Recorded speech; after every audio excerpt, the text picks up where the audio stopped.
Magandang hapon! Kumusta po? Narito po dito ang update natin para sa lagay ng ating panahon.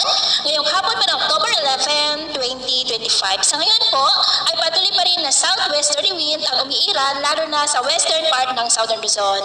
Wala pong sama ng panahon sa loob at labas ng ating area of responsibility at wala pa rin pong bagyo na nakikita na tatawid po dito sa ating kalupaan for the next 3 to 5 days. At ito nga ang pinapakita ng forecast model natin pong ginagamit hanggang po sa susunod na 2 linggo. At sa lagay ng ating panahon, ngayong hapon ay nakakaranas ng maulap na kalangitan with isolated rains ang ilang bahagi ng Ilocos Region, Cordillera, Cagayan Valley, Central Luzon, Metro Manila, Calabarzon, Bicol Region, Mimaropa, Panay Island, Negros, Cebu, Bohol, Leyte, Samar Provinces, Zamboanga Peninsula, Sulu Archipelago at ilang bahagi ng Sorsogon at Surigao del Norte.